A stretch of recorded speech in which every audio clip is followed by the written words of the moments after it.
Hi, my name is Daily Life, and this is another video. If you like what I do here, please like, share, and subscribe to let me know I'm doing okay. Um, Today's episode is bullying. We have a thing about bullying. Everybody's been, in one shape or form, everybody's had some grief at school or bit of shit at work. If anybody says they haven't, I would sort of really doubt that, because what's one person thinks is bullying, another person thinks is air quotes banter, um, and it depends on the person who is the target of this. There's no, oh yeah, I was only teasing. Yes, but the person you were teasing found it inhospitable or unkind or took it to heart, and that's where banter and teasing. I hate the word banter. It's pricks use the word banter. Um, so I've done some notes, some better notes, hopefully. Um, I've looked at two sources. One was a bit shit, and one was less than sort of helpful. So it's two sites and my own opinions and observations. Um, the people who bully. Let's have a look at these notes. See if I can read me writing. The people who bully look to gain a feeling of power and purpose and control over the person that they are bullying. The easiest way of doing this is to focus on something that is unique about you, either the way you dress, how you have your hair, or whether you're tall, short, fat, thin, black, white, stuff that is usually out of your control. Um, Either preying on or creating new insecurities with intent to hurt you either emotionally or physically is their how they get in. Um, then once they've created insecurities in your mind, you'll become self-critical and internalize it, and you think, "Oh Christ, well, I'm. It's my fault. I've brought this upon myself in some respect, or I've this is my fault, or I'm too tall, too fat, too thin, too short. My clothes aren't right because social media says we've got to dress this way and we've got to look this way." And that's another subject, and that'll probably be a lot of bile from me, but we won't go there just yet. Um,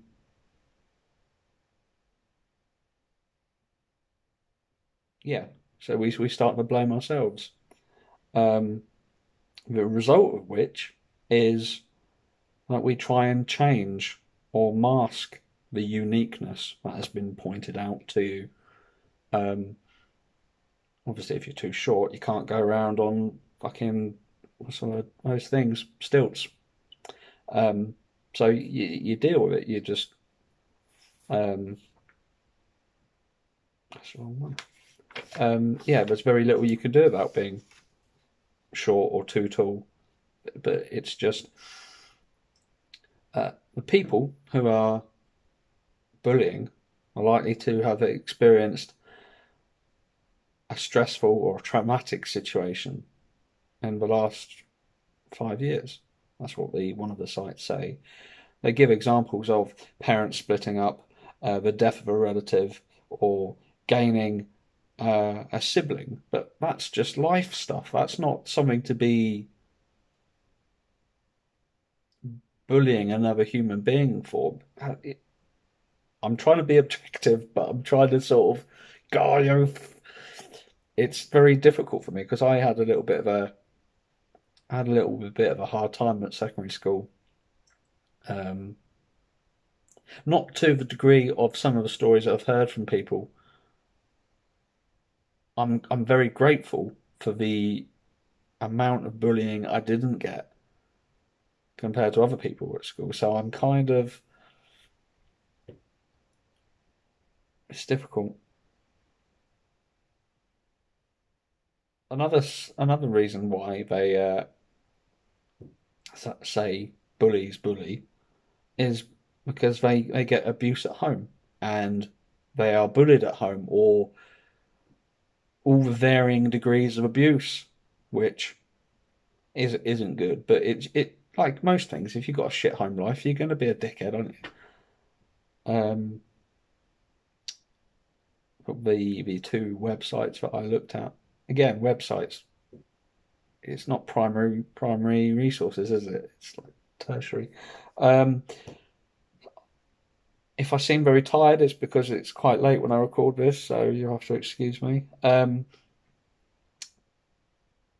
way to combat the bullying is through apparently meditation, exercise, and talking therapy. And yeah, okay, whatever. Doesn't get the bullying to stop though. Um, yeah, another thing they said they get bullied at home. The antagonists, that's the word, isn't it? There's often violence at home, or alcohol abuse, drug abuse, sexual abuse, whatever, which I think is a bit. The bullies apparently will mask how they see themselves. So the bullies will have an internal thing saying, "Oh, I'm not good enough. I'm not smart enough. I'm I dress like this. I dress like this. I'm too tall, too fat, whatever." And so they'll pick on somebody who's also got a a uniqueness to deflect, which yeah, okay.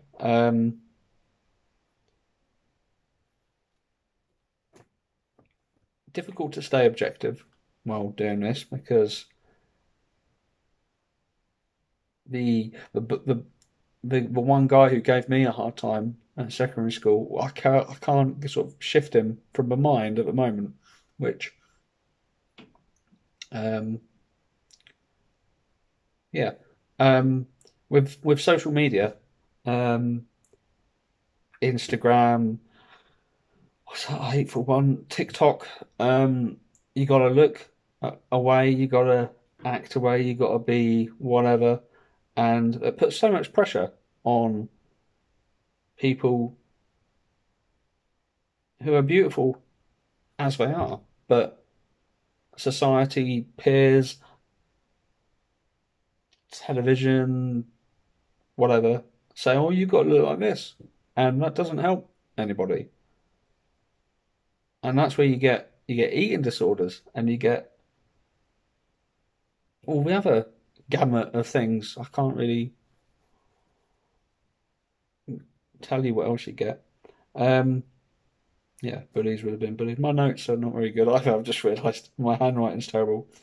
Um, this bit, the survey or the information where I got this said that people who bully would have felt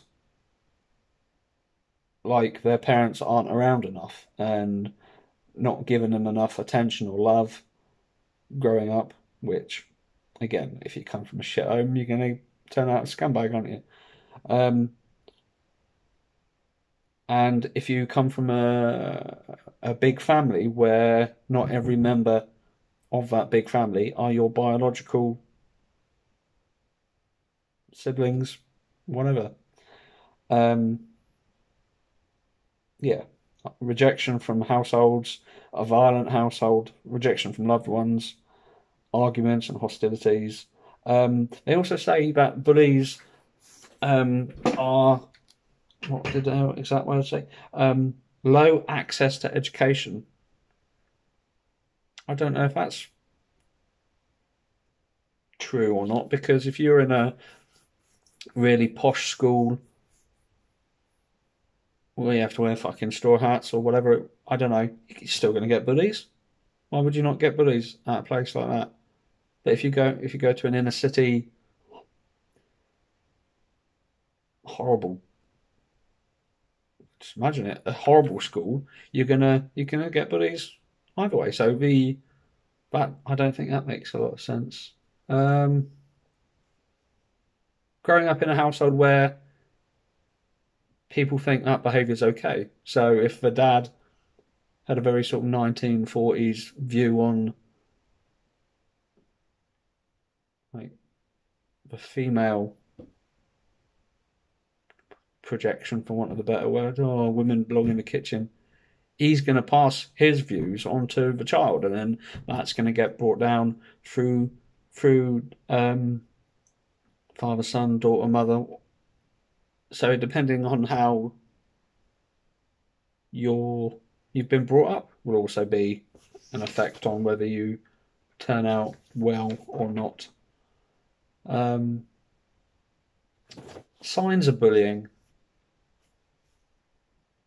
could be not wanting to go to school or college, or wherever, not wanting to go to the place. If the bully's on the bus, you don't want to go on the bus. You walk to school.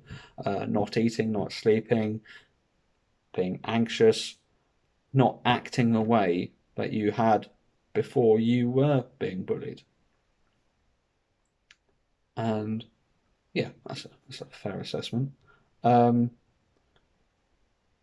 I didn't read too much about how to deal with bullies, and that's a difficult, a bit bright. That's a difficult subject. Not necessarily a difficult subject. Some people say you report it to whoever's in charge, but then that can cause issues also. Um, I think the worst thing is not saying anything, getting your parents to go in and reporting, because seeing your parents in school, that's never good. Um, some people would say to attack the bully or to square him away or what slang they use to sort of make sure he doesn't do it again. Yes, but you're stooping down to their level. Some people say, I've heard, that you treat them with kindness and love and attention, trying to be their friend. Not necessarily turning the other cheek, but giving them what they haven't got at home. And I don't know if that's the right thing to do either. Some people, myself at this stage of my life, would also say, just ignore them. Just get on with your day. Pretend they don't exist. Be civil to them so you don't get wronged for it, because that's going to do nothing for you.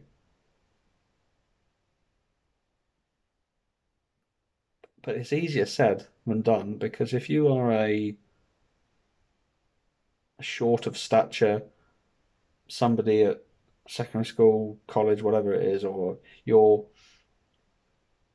fat, thin, tall, short, whatever,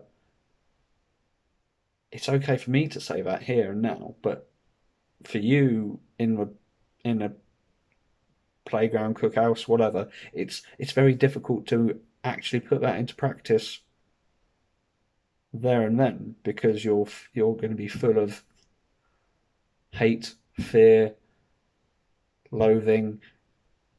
Your adrenaline's going to be up. You're going to be tense. You're going to be not feeling great. So if it had happened to me, if my mind was put into a 14-year-old's body, I would just treat them with understanding and see. There's what I would do actually. There's what I would do in real life if I was put into a 14-year-old, and then there's what I would tell people to do. So it's difficult. One, you'd want to sort of call the bully out and just make a point of them saying, "Oh, the only reason you're bullying me is because you got touched up by your uncle or whatever it is." But then you turn into the bully. But you would also want to make a statement. You would also want to square them away so they don't do it again. It's difficult. There's no one right answer, and there's no.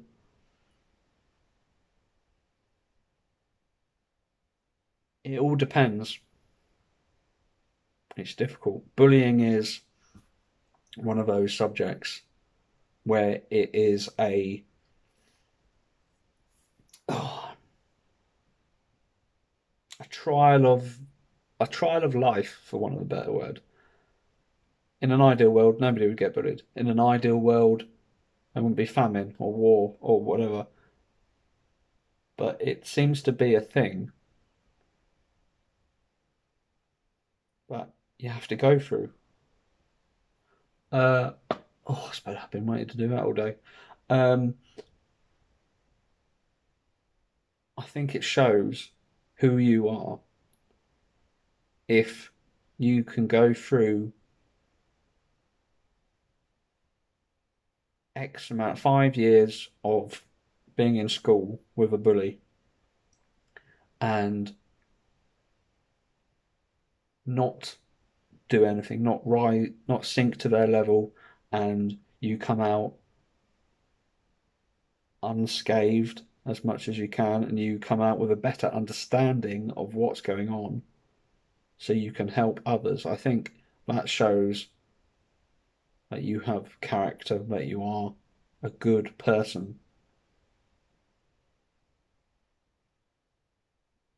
And that's what the world needs at the moment. People who have had hardship and people who know what is right or wrong, whether that's through parents or whether that's through religion or whatever. I know two people who have had a hard time at school, and they are, yeah, two of the kindest people that I've ever met. And I would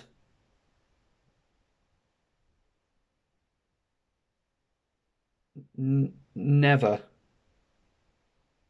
expect either of them to, not expect's the wrong one. I would